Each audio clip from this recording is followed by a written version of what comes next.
அன்பார்ந்த இறைமக்களே, கிறிஸ்துவின் மறுப ஜபக்குழுவின் வாயிலாக இன்று உங்களை சந்திப்பதில் நான் பெரும் மகிழ்ச்சி அடைகிறேன். மக்களே, சந்தோஷமாக இருக்கீங்களா? நிறைவாக இருக்கீங்களா? மகிழ்ச்சியாக இருக்கீங்களா? மன அமைதியாக இருக்கீங்களா? மக்களே, எப்பொழுதும் மகிழ்ச்சியும் மன அமைதியும் இருந்துக்கோம் என்றால் நமக்கு எந்த குறையுமே இல்லை. எது இருந்தானே இல்லாட்டானே சிரித்து கொண்டே இருந்தால் அதுவே போகும். அதுக்காக எல்லாத்துக்கும் சிரிக்கக்கூடாது மக்களே, சரியா? சிரிப்புலேயும் ஒரு அர்த்தம் இருக்கணும். அந்த அர்த்தத்தோடு நாம் சிரிக்கும்போது எல்லாமே நிறைவாக இருக்கும். இன்று அவர் நமக்கு என்ன இறைவார்த்தை தருகிறார் பார்ப்போமா? திருத்தூதர் பவுல் எபிரேயருக்கு எழுதிய திருமுகம் அதிகாரம் 6 இறைவார்த்தை 10-12 முடிய. ஏனெனில் கடவுள் நீதியற்றவர் அல்ல. இறைமக்களுக்கு நீங்கள் முன்பு தொண்டாற்றி வந்தீர்கள், இப்பொழுதும் தொண்டு செய்து வருகின்றீர்கள். எனவே கடவுள் பேரால் நீங்கள் காட்டிய அன்பையும் உழைப்பையும் அவர் மறக்க மாட்டார். நீங்கள் எதிர்நோக்குவது முழு உறுதி பெறும் பொருட்டு உங்களில் ஒவ்வொருவரும் முன்பு காட்டிய அதே ஆர்வத்தையே இறுதி வரை காட்ட வேண்டும் என மிகவும் விரும்புகிறோம்.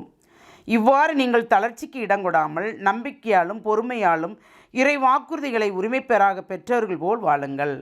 Praise the Lord.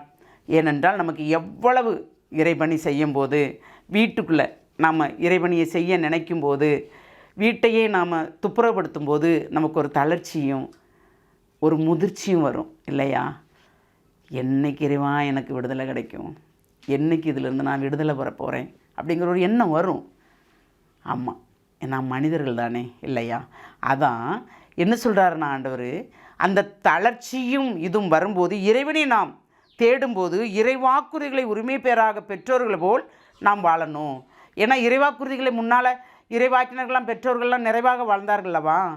அற்கொடைகளை நமக்கு தந்து பணி செய்ய, நம் குடும்பத்துக்குள்ளும் வெளியேயும் பணி செய்ய சொல்கிறவர். நம்ம பைபிளை தூக்கிட்டுலாம் போக வேண்டாம், நம்ம வீட்டிலே ப்ரிப்பேர் பண்ணலாம். நம்ம 2 பேர்கிட்ட பேசிகிட்டு இருக்கோமா, இறைவார்த்தையே பேசலாம். எது சுத்தம், இறைவனுக்கு என்ன விருப்பம் அப்படிங்கிறத மட்டும் தெரிஞ்சு நாம் பேச வேண்டும். தேவையற்ற வார்த்தைகளை பேசாதவாறு நாம் இருப்போம் என்றால் எல்லாமே நிறைவாக இருக்கும். அதனால தான் கடவுள் நீதியற்றவர் அல்ல, இறைமக்களுக்கு முன்பு தொண்டாற்ற வந்தீர்கள், இப்பொழுதும் தொண்டு செய்து வருகிறீர்கள். எனவே கடவுள் பேரால் நீங்கள் காட்டிய அன்பையும் உழைப்பையும் அவர் மறக்க மாட்டார். நாம் யாராருக்கு என்ன செஞ்சோமோ அதை அவர் ஒரு நொடி கூட மறக்க மாட்டார் என்று இறைவார்த்தை கூறுகிறது இல்லையா? அப்போ நாம் என்ன செஞ்சாலும் அதற்கு கைமாறு உண்டு. என்ன உண்டு? கைமாறு.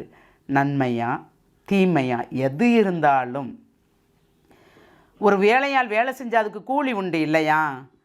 கூலி கொடுப்பாங்கள உடனே. பாவங்கள் செய்தால் அதுக்கு தண்டனை உண்டு. உண்டா இல்லையா?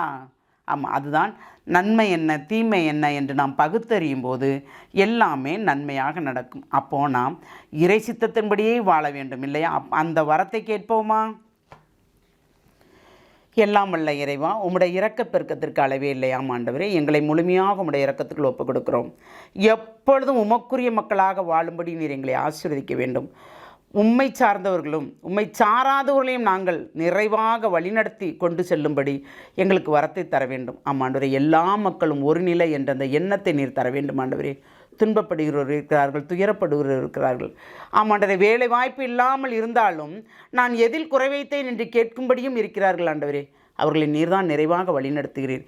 இழந்தது அவர்கள் ஏராளமாக இருக்கலாம், என்னது இவ்வுலக வாழ்க்கைக்குள்ளது ஆண்டவரே. ஆனால் நீர் கொடுக்க போகிறதோ தாராளமாக இருக்கும். விண்ணக வாழ்க்கைக்குரியதும் இவ்வுலக வாழ்க்கைக்குரியதும். ஆண்டவரே, அந்த வரத்தை நீர் மக்களுக்கு கொடுக்க போகிற கிருபைக்கு நன்றி கூறி உங்களுடைய இரக்க பெருக்கத்துக்குள் எங்களை முழுமையாக ஒப்புக் கொடுக்கிறோம். ஜெபங்கேக்கும் நல்ல பிதாவே. ஆமேன், ஆமேன், ஆமேன்.